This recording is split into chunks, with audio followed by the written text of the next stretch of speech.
Hüccetül İslam İmam Gazali Hazretleri, sen eğer vaaz etme işiyle müptela olursan, siz de diyorsunuz ki bunu sen kendin oku. Biz vaaz değiliz. Fakat hepiniz çevrenizde bu cemaatlara gelip gittiğiniz bilindiği için muhatap oluyorsunuz. Sen hocaya gidiyorsun, hocayı çok dinliyorsun, şu mesele ne oldu, bu nedir, bu ne değildir, sorular soruluyor size. Ben biliyorum yani senelerdir bu insanların huyu böyle. Sizin de konuşma adabında, bir de niyet meselesinde dikkat etmeniz gereken hususlar var. Ben vaaz ediyorum diyelim, kendime vaaz etmekten acizim ama şekil olarak böyle görüntüdeyim. Sen de vaaz ediyorsun yani aşağıda. Yani ben burada biraz yarım metre biraz yukarı oturmuş olabilirim. Sen de aşağıda insanlarla muhatapsın. O zaman dikkat edeceğimiz, sakınmamız gereken iki haslet var. Buyuruyor ki ve inibtülite, eğer müptela kılınırsan bihazel ameli, bu vaaz etme işine ihteriz, sakınmalısın, yani sakın. Nereden sakın? Anil haslateyni, iki hasletten sakın. Burada kaldık. Değil mi? He? Ben öyle hatırlıyorum. El-ûlâ, birinci haslet, en tehterize, sakınasın. Bunun gerisi vardı. Ayrı. Ente, sen sakınasın. Neden? Minet tekellüfi, zorlanmaktan, ne hususta fil kelam. Konuşma hususunda tekellüf. Tekellüf yani zorlanmaktan ziyade yapmacık. Yapmacık konuşmalar. Şimdi onu bir mana vereyim. O tekellüfte nedir diyor? Yani zoraki konuşmalar demek istiyor. Bil ibarat. İbarelerle. İbareler yani derin istilahlar. Derin istilah yani işte tasavvuf ehli arasında deyimler, tabirler bir konuşma yapıyorsun ki kimse bir şey anlamıyor. Yani zaten niye yapıyorsun o konuşmayı? Anlamasınlar diye yapıyorsun. Anlamayınca ne olacak? Sen onların gözünde büyüyeceksin. Niye? Yani adam ne makamlara gelmiş ya, bir saattir konuşuyor, bir şey anlamadık olacak. Zaten mesele ne? Esas mesele seviyeye inip Resulullah sallallahu aleyhi ve sellem miracı en yüksek olan Nebi, Zişan. Sallallahu aleyhi ve sellem bir bedevi geldiği zaman onu anlayacağı dilde konuşuyor mu? He? Ama istese öyle konuşur ki Ebu Bekir Sıddık bile anlayamaz, değil mi? İstese Ebu Bekir Sıddık'ın anlayamayacağı istilahları konuşabilir. Nübüvvet istilahlarını. Ama halka konuştuğu zaman en edna bir zat, Bediv'den, çölden gelen bir zat bile, hiç medeniyet, yani şehir hayatını bilmeyen, kültürünü bilmeyen bir zat bile anlayabiliyor mu sallallahu aleyhi ve sellem? Anlayabiliyordu. Onun için hadisler bize ulaştı. Yani tabi bazı zor hadis-i şerifler var, ayrı dava. Şerh ister. Derin istilahlarla konuşmayacaksın. Yani şimdi mesela vel işaret, altta biraz daha izah geliyor. İşaretlerle. İşaret, rumuz. Yani rumuz Türkçeleşmiş. Remz ediyor. Yani ima yollarıyla. Mesela şimdi bir konuşma yapıyor. Konuşma yaparken millete bir şey anlatacak. İşte insanlara bir şey işaret ediyor. Adam manasını anlayamıyor. Diyor ki acaba bu bundan neyi kastetti? Şimdi o lafın 5 tane manası var. 40 yere gidebilir. Maksadı nedir? Bunu anlaştırmıyor. İşari manalarla konuşuyor. Ondan sonra ben de yani tasavvufi tefsirler var elimde, istilahlar var elimde. Şimdi bunlarla ben de ders yapabilirim.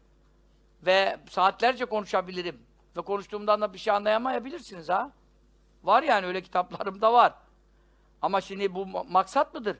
Bir derdimiz nedir? Kur'an'ı, sünneti öğrenip, amel edip ahireti kazanmak. Şimdi burada biz birbirimize hava atmak için ben tasavvufta ileriyim, işte benim sizin hiç anlamadığınız ilimlerim var. Bu iyi bir şey değil. Bunlardan sakın diyor. Vel ve tammati. Tammat yani batıl kelimeler. Tasavvuf ehline ait bazı batıl kelimeler. Bu batıl, bazıları batıl diyor şeyhlerde. Bazıları batıl demiyor da bu tasavvuf ehlinin arasında gizli istilahlar var. Tabirler var, deyimler var. Kendileri anlayacağı dilde onu konuşuyorlar. İşte diyor hakkı ne diyor efendim? Tayyün evvel.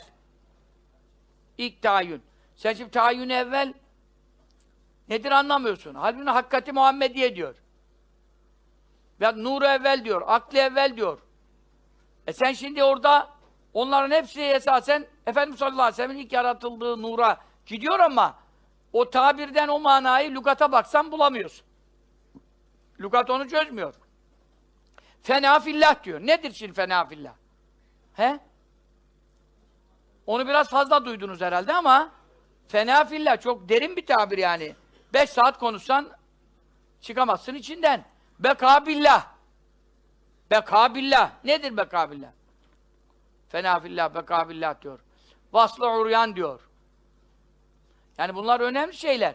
Ama bunları yani genel halka vaaz ederken konuşarak tekellüfe girmek, işi zora sokmak, yapmacık laflar etmekten sakınmak lazım.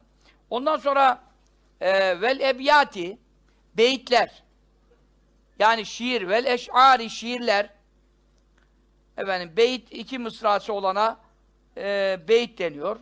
Şiirin aruz ehli, aruz yani bu edebiyat, şiir ilmine aruz ilmi deniyor. Vezin kafiye meseleleri. Orada efendim iki mısra olursa ona beyt deniyor. Tabii daha uzunlar olsa şiir oluyor o. Bunlardan sakınmak lazım diyor. Ama Efendi Hazretleri şiir okurdu. Kendi şiir söylemezdi.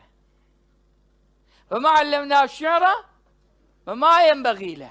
Biz ona şiir öğretmedik diyor Resulullah sallallahu aleyhi ve sellem.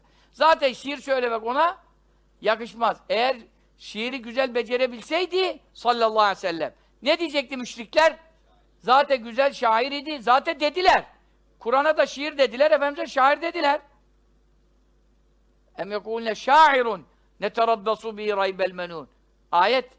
Yoksa onlar bu bir şairdir. Nasıl olsa birkaç zaman sonra yaşlanır, ölür, biz de kurtuluruz diye bekliyoruz mu diyorlar. Yani şair olduğunu dedikleri Kur'an-ı Kerim'de söylüyor. Ama Kur'an-ı Kerim şiir değil. Sana şiir öğretmedik, şiir söylemek sana gerekmez. Ve yakışmaz. Onun için ama başkasının şiirini naklederdi. Sallallahu aleyhi ve sellem. Bazı şiirler Lebid'in sözü gibi, Bukhari'de de var. Şiirler nakleder, beyitler nakledebilir. Ama kendi onu söylemek için ne yapmaz? Kafiye tutturayım, vezni denk getireyim, sonlarını uydurayım diye cümleleri böyle kurmak üzere beynini oraya yoğunlaştırıp da millete öyle vaaz edeyim derse bu İslam'a uygun değil diyor.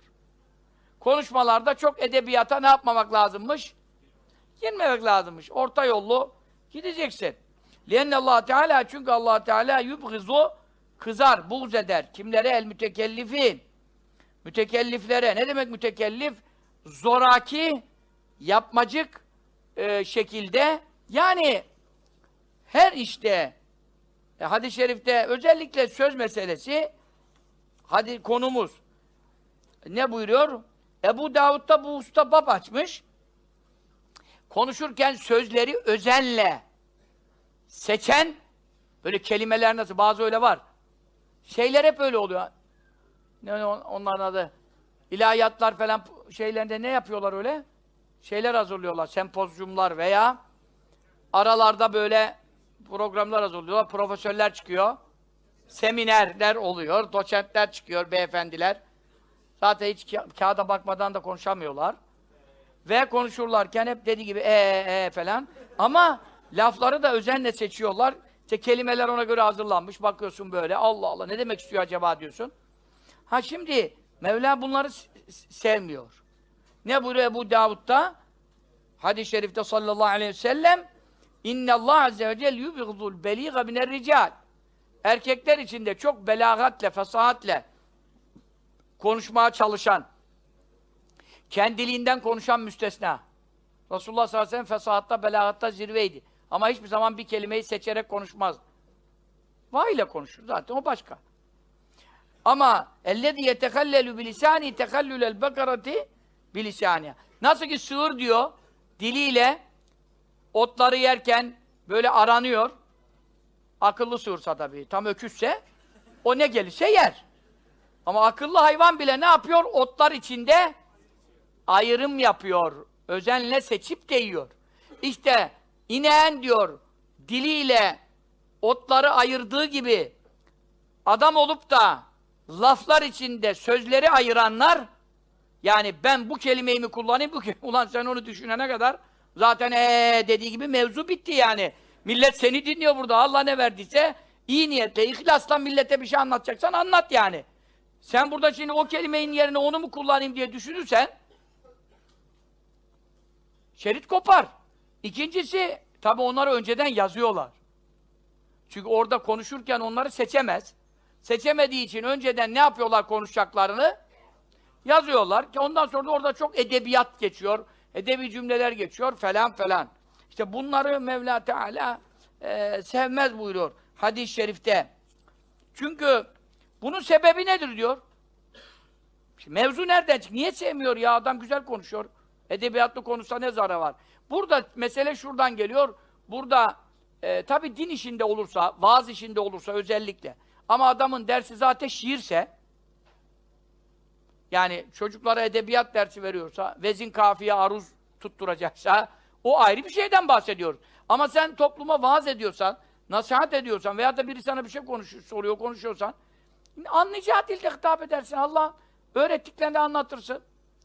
Ama eğer kelimeleri seçeyim diye düşünüyorsan, senin bu düşünmeye payın var mı? Yok.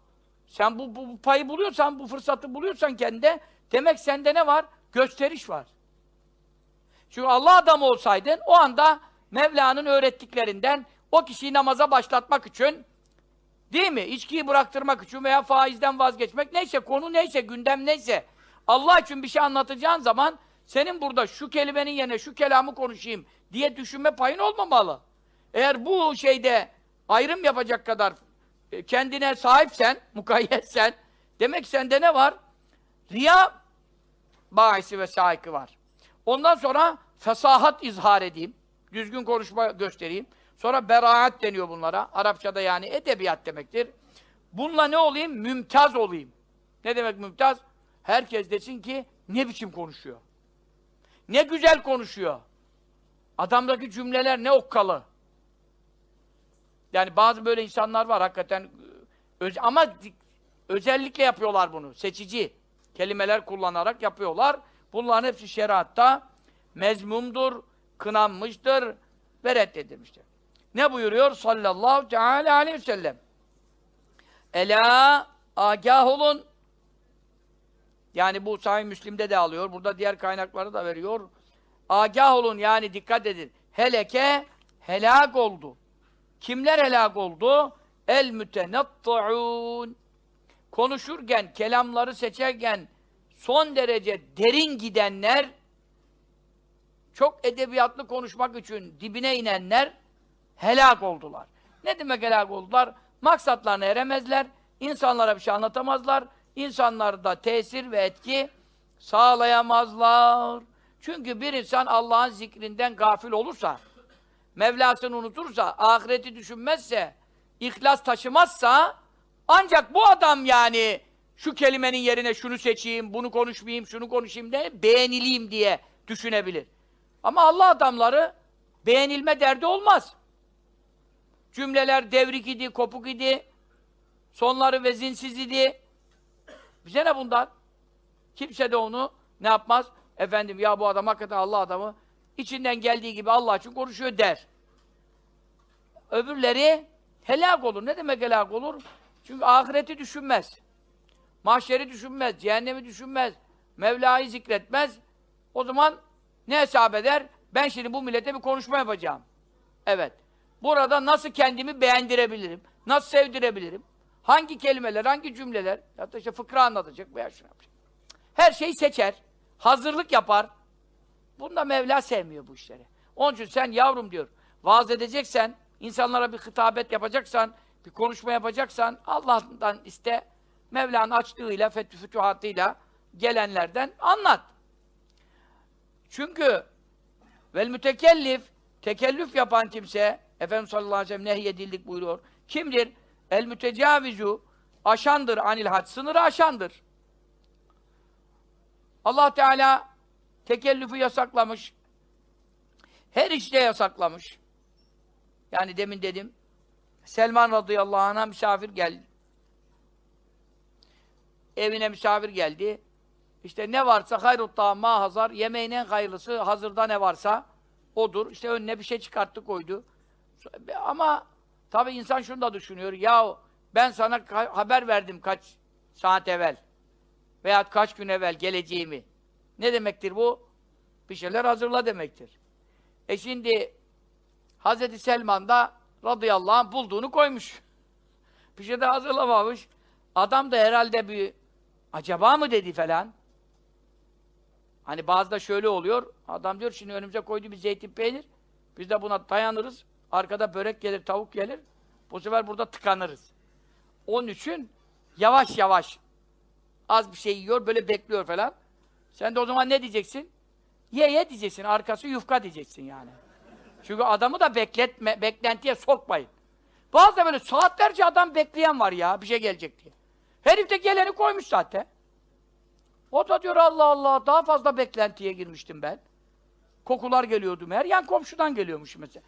Ya kardeşim, yani tamam getirecek adam da ne varsa birden koysun arkadaş.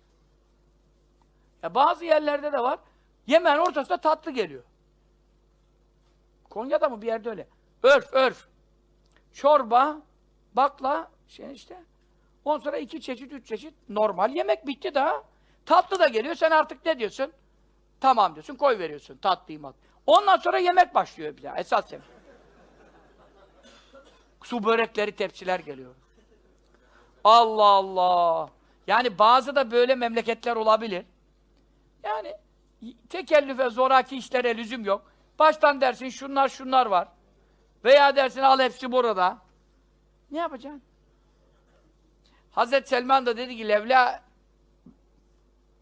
enna nuhina ani tekellüf le tekellefne alekum. Hadis Resulullah sallallahu aleyhi ve sellem bizi zoraki işlere girmekten, yani yanında olmayan, evinde olmayan bir şey, borç almak veya çarşıya git, pazardan al, yani o an için kendini zahmete sok yani ha. Ne olacak? Burada olanla da insan doyar.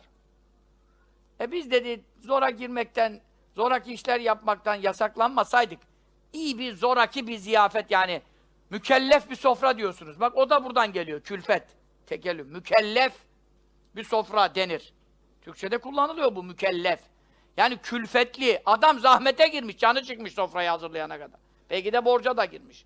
Ben dedi size iyi bir hazırlık yapacaktım ama hadis-i şerifte nehyolunduğumuz için dedi bulduğunuzu yiyin dedi yani. Ne kadar normal, sahabe ne kadar dürüst, efendim ne kadar doğal, tabii insanlar değil mi? Bizde olsa çok ayıp değil mi? Bu laf denir mi? Rezil oluruz. Çünkü biz Allah'a karşı rezil olmaktan utanmıyoruz. Resulullah sallallahu aleyhi ve sellem'e karşı mahcup olmaktan utanmıyoruz. Bizim varsa yoksa o Ahmet ne dedi, Mehmet ne dedi, komşu ne dedi? Bizim derdimiz insanlar olduğu için mahcup olurum, utanırım diye zahmete giriyoruz. O hadis-i şerifle amel etti, hiç de utanmadı değil mi? Niye utanacak? Evet. Yani peki misafir için hazırlanmak caiz değil mi? Yahu caiz olmaz mı? Resulullah sallallahu aleyhi ve sellem misafirinize ikram edin buyurdu. Men kâne yu'minu billahi vel yevmil âhir felyukrim zayfe. Allah'a ve ahiret gününe inanan misafirine ikram etsin. Müslümansan ikram et. Gavur musun ya Alman usulü? Bir çay ısmarlıyorsun, parasını sen ver diyorsun. Müslümansan ikram et diyor. O ayrı bir şey. Sana hazırlanma dedik mi? Ama gücü yetmeyen zahmetlere borç alarak veya çoluk çocuğun nafakasıdır. Yani çoluk çocuğun bir ihtiyacı olan bir şeyi sen buraya saçıp sarman yok. O da yer doyar var yani. Bunu söylüyor. Sallallahu teala aleyhi ve sellem. Resulullah sallallahu aleyhi ve selleme diyor Ebu Said Hudri Hazretleri bir yemek yaptım. Sahabeyle beraber geldiler. Yemeği önlerine koydum. Birisi dedi ki ben oruçluyum. Sahabeden. Resulullah sallallahu aleyhi ve sellem buyurdu. Deâkum ekûkum ve tekellefe lekum ve yekûl ehadüküm inni sâim. Kardeşiniz sizi yemeğe çağırmıştı.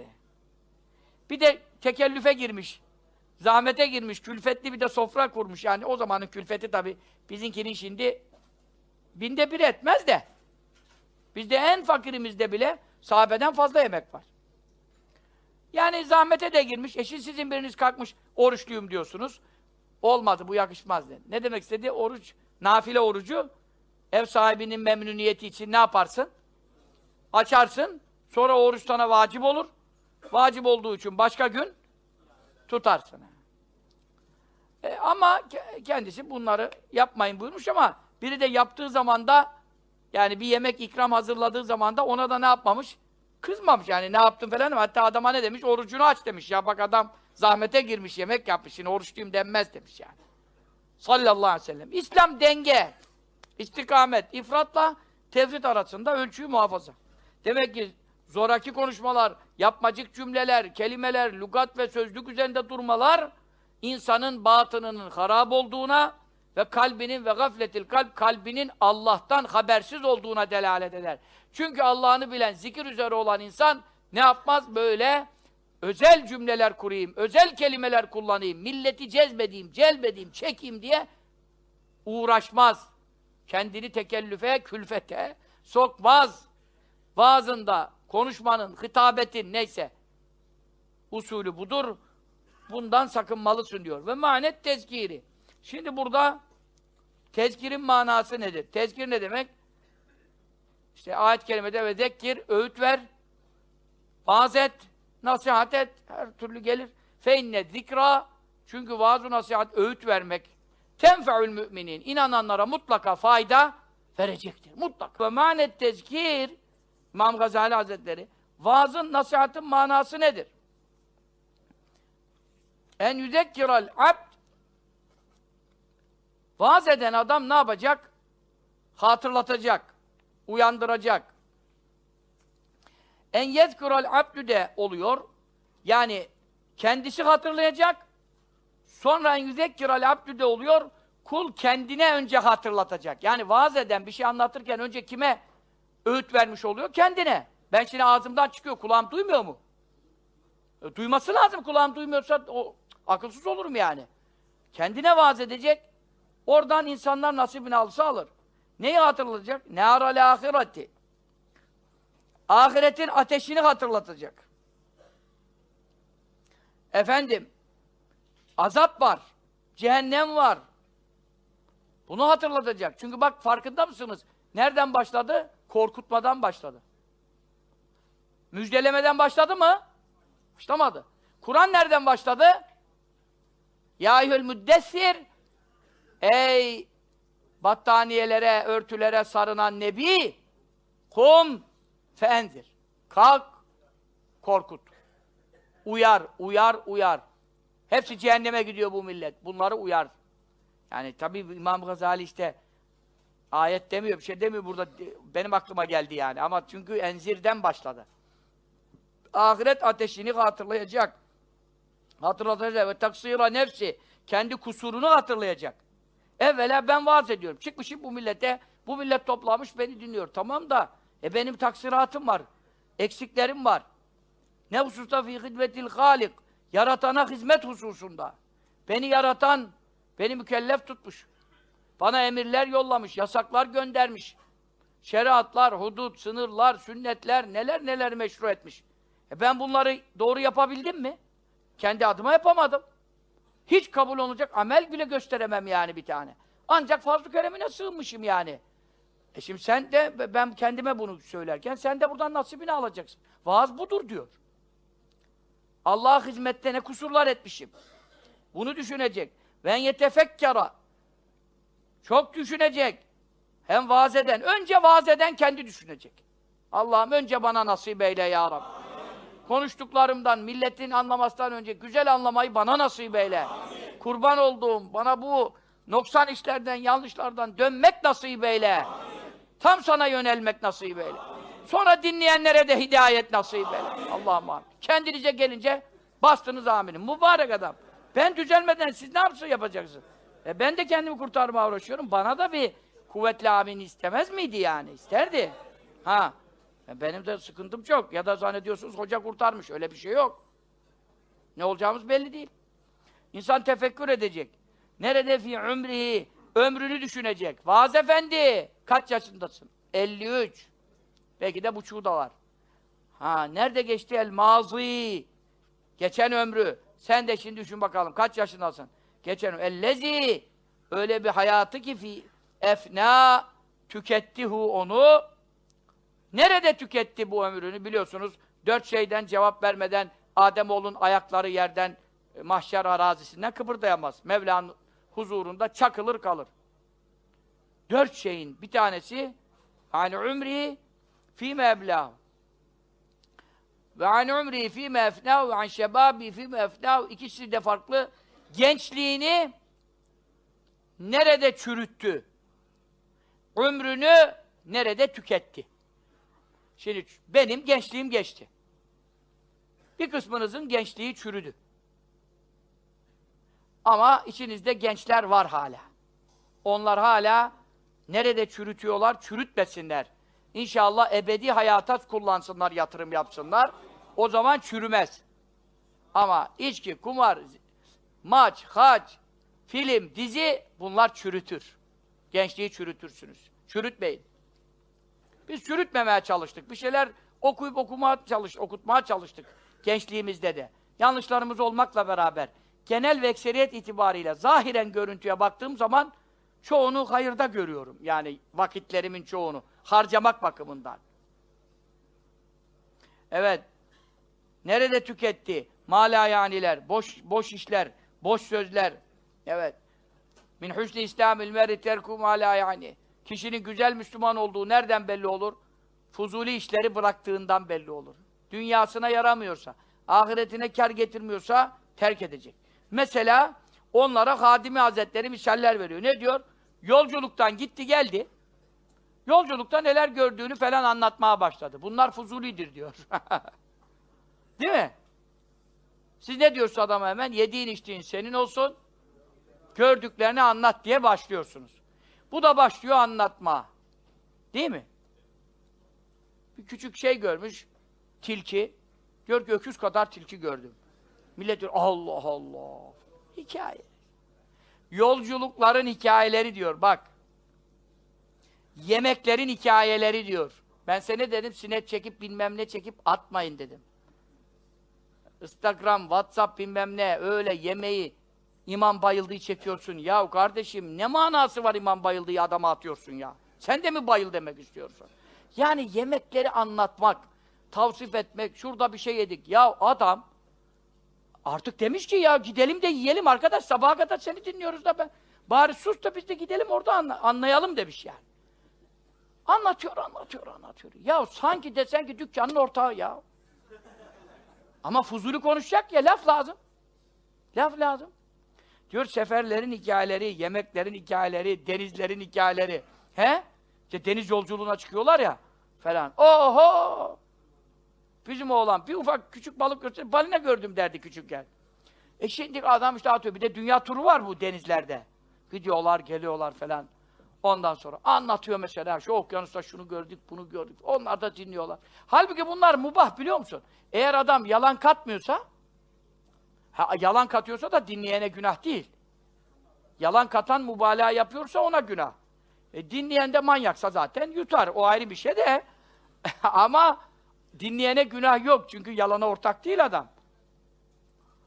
Hadi be işine git o kadar da olur mu diyebiliyorsa ne hala o kadar aklı varsa. Değilse de yutsun. Ama ona günah yok. Anlatana günah diyelim.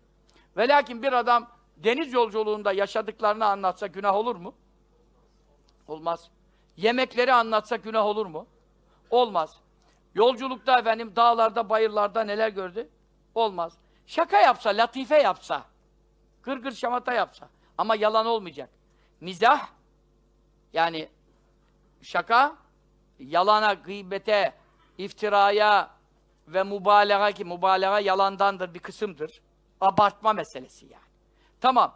Yani orada bir kazan kaynattınız yani. Değil mi?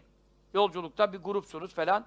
Bir kazan yemek, bir kazan kaynattınız. Ama efendim işte sen dersen ki bu kazan işte senin araban kadardı falan. Yani bu biraz abartı oluyor. Abartı olduğu zaman ne oluyor? Yalan oluyor. Takriben dersin. Aşağı yukarı işte şu kadar bir şey vardı, yemek vardı işte. Çanak vardı, kazan vardı. Bunlar denebilir. Ama şaka yapayım diye, milleti güldüreyim diye mübalağa yalan. Mizah. Ama yalansız olursa şaka yapmakta izin var mı? Var. Latife yapmakta izin var. İzin var ama yine de bunlar yararlı şeyler mi? Değil. O zaman nereye girdi? Malayaniye girdi. Sen şimdi ömrünü nerede tükettin? Vaiz efendi diyor. Önce bunları bir düşün diyor. Fuzuli işlere tükettin diyor. Ancak Kadimi Hazretleri şöyle bir şerh koyuyor. Diyor ki, çok böyle bir bunalım oldu. Bunun adına Arapçada vahşet diyorlar. Yani Türkçedeki vahşetten bir değil de yalnızlık hissi yani. Böyle bir sıkıntı, bunalım geldi. Veyahut da mesela sen böyle oturuyorsun. Çok böyle heybetli gözüküyorsun. Millet de seni kibirli zannediyor falan. Allah Allah, adam bize metelik vermiyor işte. Ben tükürüğünü suratımıza atmaz falan. Böyle bir konumdasın falan. Orada bir şaka falan yapıyorsun. Niçin? Kibri izale için. Ya kendini heybetli göstermeyi ne yapmak için? Bozmak için. Yoksa öyle durursan ciddi, ağır falan Allah Allah diyecekler. Herkes seni de bir şey de evliya da zannedebilirler. Ondan sonra değil mi? Böyle çok da hürmet ederler falan. Sen de ne yapıyorsun? Bir şaka şamata yapıyorsun. Niye yapıyorsun onu? Hani yalan falan yok. Şundan yapıyorsun. Yani millet desin, bu da bizim gibi adam falan. Aşırı da hürmet de etmesinler. Beni de evliya falan, kavs falan zannetmesinler. Anladınız mı? Veyahut bir yalnızlık hissi doğdu. Böyle bir şey var. Sıkıntı var. Veyahut da bir cenaze yeni defnetmişsin. Hanımının annesi ölmüş, babası ölmüş. Şimdi 3 gün, 5 gün tamam. 3 gün yası var. Ama şimdi unutamıyor değil mi? Ona unutturmak için, yani acısını unutturmak için bir şaka yaparsın. Böyle bir samimi havada bir şeyler konuşursun falan. Bunlara izin var. Niçin? Niyet iyi. Yalanda olmayınca, niyet de iyiyse bu kadar bir şeylere izin var. Öbür türlü hiç konuşmayalım, sırf ayet hadis mi okuyacağız? Buna izin var. Ama vaaz eden bunları hesap edecek. Şimdi öyle vaaz edenler var. Bir ayet hadis okumadan vaaz bitiyor. Nasıl vaaz oldu bu şimdi? Dereden, tepeden geziyor, dolaşıyor. Geliyor El Fatiha. Ya kardeşim, hiçbir şey anlamadı. Millet ayet hadis yok. Allah buyurdu yok. Resulullah duyurdu yok. Sallallahu teala aleyhi ve sellem. Ve Celle şânuhu ve Celle celâluhu. Ne buyuruyor hadis-i şerif? Ekserun nâsi zünûben ekserum kelâmen fîmâ lâ ya'nî. İnsanlar içinde günahı en çok olan kimdir? Fuzuli işleri en çok konuşanlardır. Dikkat et. Haram konuşanlar diyor mu? Haram konuşan zaten günaha battı. Yalan demiyor, gıybet demiyor, dedikodu. Fuzuli yani dünyaya faydasız, ahirete yararsız işleri en çok konuşanlar en çok günahkar. Peki şimdi bu niye günah oldu? Mubaha girsin en fazla. Niye günah oldu? Çünkü diyor Evliyaullah, İmam Birgivi Hazretleri Tarikat Muhammediye'de de söylüyor, fazla konuşmak mutlaka harama çeker. Onun için men kethura kelamu kethura sakato. Sözü çok olanın sakatı çok olur. Bu da hadis-i şerif. Çünkü işte Hani'den bir atasözü, çok laf yalansız olmaz, çok mal haramsız olmaz demişler. Kaide külliyedir, istisnası olabilir. İstisnası yok demiyorum. Ama malayani çok konuşursa yani, ayet hadis konuşsa sabaha kadar konuşsun. Ama fuzuli laf konuşuyorsa mutlaka harama çekecektir. Çünkü milletin ne yapıyor? İlgisini çekmeye çalışıyor, değil mi? İlgisini çekmeye çalışırken de ne oluyor? Bakıyor ki ufak tefek attık, kimse gülmedi. Bu sefer uydurmaya doğru gidiyor ve nihayetinde milletten bir gülücük toplayacak veya ne konuşuyor adam ya? Şen şakrak adam bizi nasıl kırdı geçirdi falan falan dedirtmek için, lafının etkisinde bırakmak için biraz da yalandan katması gerekiyor. Çünkü doğrulara millet o kadar şey değil. Yani normalde herkes biliyor normal. Evet. Bunu düşünecek. Düşünecek benim ömrüm ne fuzuli işlere geçti. Ve tefekkara düşünecek. Fîmâ beyne yedeyh. Önünde olanları. Minel akabati. Tehlikeli geçitler var. Ya tehlikeli geçitler var. Sırat köprüsü var, mizan var. Ahirette neler var? En büyük tehlikeli geçit ne mesela? Min ademü selametil iman, imanını kurtaramama tehlikesi var. Nerede? Fil katime. Son nefeste imansız ölme tehlikesi var. En büyük tehlike. Bütün Evliyaullah'ın korktuğu tehlike. Ali Haydar Efendi babamız kaddesallahu sirruhu 120 yaşındayken vefatından evvel gelene gidene, dua isteyene, bu dedenin de, herkesin dedesi olmuş tabii yaş, o yaşa gelirse, bu dedenin hüsnü hatimesi için, yani sonumun güzel olması için dua eden. Sonumun güzel olması için. Ömrü ilimle, irfanla, ibadetle, zikirle geçmiş. Kutbul aktab, gavsül evtad. Koca Ali Haydar Efendi Hazretleri. Vururmuş dizine, sabaha kadar kılarmış da, 2 rekat namazım yok Allah'ın huzuruna. 2 rekat kılamadan gideceğim. Böyle pişmanlık çekermiş. Biz ne yapıyoruz zannediyoruz ya? Hiç de korktuğumuz da yok. Neden? Anlamamışız. Bilen korkar, cahil ne korkar? Bir dakika sonra kafasını kesecekler, haberi yok. Ha ha iyi gidiyor. Mezbahaya giden koyunlar gibi. Çünkü neden? Koyun yani. Aşağı keşke koyun olsaydık da ahirette hesabımız olmayaydı. Şimdi hem akıllıyız. Mevla bizim için alemleri yaratmış. Buraya bizi imtihana koymuş. Peygamber göndermiş. Hani Efendi Hazretleri bu kadar masraf etti bizim için. Yani bizim manada masraf değil. Yanlış anlama. Yani Mevla bu kadar müsakkarlıklar yapmış. Bizim emrimizi her şeye amade kılmış. Peygamber, kitap, vahiy seni muhatap almış. Mükellef tutmuş. Sen şimdi koyun gibi önünde ölüm var. Ne zaman öleceğim belli değil. Bir saniye sonra hepimiz ölebiliriz. Bu keyif ne? Bu normal akılla olmaz. Yani normal akılda birinde olmaz demek. İşte aklımız yok. Ama işte deli gibi de muamele görsek kurtarırız. Deli de değiliz. Neden? Dünya işinde kar zararı anlıyor muyuz? Dünyadaki karı zararı seçmeseydik deli derler miydi bize? Derlerdi. O zaman da haklı olurdu. Biz de ahirette kurtulurduk. Ama öyle deli de değiliz. Şimdi ahirette deli olmadığımıza bile pişman olacağız. Çünkü aklımız ne yaptı bizi? Zarara soktu. Ya iman kurtaramazsan bunu düşün. Vaiz efendi. Millete konuşma yapıyorsun. Sen önce bir kendine vaaz et. Sonra insanlara vaaz et. Yani önce kendin düşün bunları. Efendim, en mühim mesele hüsnü hatimenin sebepleri nelerdir? Sü-i hatimenin sebepleri nelerdir? Yani kötü ölmek, imansız ölmek. Mesela imansız ölmenin en büyük sebeplerinden biri zulümdür. Bir insan ne kadar namaz kılsa, ibadet yapsa, karısına haksızlık yapıyorsa, anasına zulüm yapıyorsa, komşusuna zulüm yapıyorsa veyahut neyse, mazlumun ahını alıyorsa, imansız ölme tehlikesi çok büyüktür. Çünkü zulüm, adamı son nefeste imanını alır. Yani bak, imansız ölmenin, bak içki, kumar da öyledir. Özellikle içki çok imansız ölmeye sebebiyet verebilir. Namazsızlık verebilir. Haramlar verebilir. Kebair günahlar verebilir. Bu tamam. Ama bunların içinde ilk sıraya sok dediğin zaman zulüm geliyor.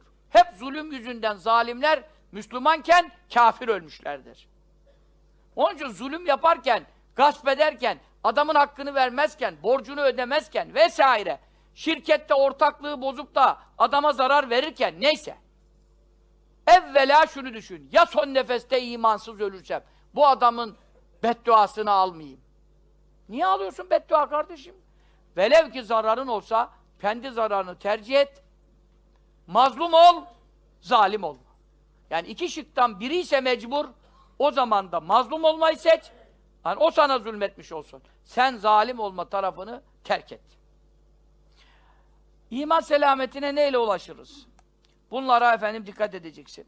İşte efendim, son nefeste imanla ölmek için dualarım kitabında belki birkaç tane virt var. Sabahın sünnetiyle farzı arasında okunuyor. 1000 kere gördüm Rabbül İzzeti diyor. Hakim-i Tirmizi Hazretleri, Evliyaullah'ın reislerinden, Nevadirul Usul sahibi, İhtiyatat kitabının yazarı, El-İhtiyatat kitabının başında onun ne kadar büyük olduğunu yazdım. Rabbul İzzet'i 1000 kere gördüm diyor. Rüyada görülmek ehl-i sünnete göre caiz ve mümkün ve vakı'dır. İmam-ı Azam Efendimiz de görmüştür. Dedim ya Rabbi, imansız ölmekten korkuyorum. Mevla bana öğretti ki diyor, sabahın sünnetiyle farzı arasında 40 kere, en azından 3 kere tabii. Bazı rivayet 1 kere, ben bazı kere kurtaramıyorum, çoğu kere 1 yapıyorum ama Allahümme ya hayyu ya kayyum, ya bedi'as semavati vel ard, ya del celali vel ikram, es'eluke en tuhiyye kalbi, binuri marifetike ebeden, ya Allah, ya Allah, ya Allah, Celle Celal. Bu duaların kitabında var, sayfasını şu anda bilmiyorum. Efendim, var. Belki El-İhtiyatatta da vardır baş tarafında, belki anlatmışızdır.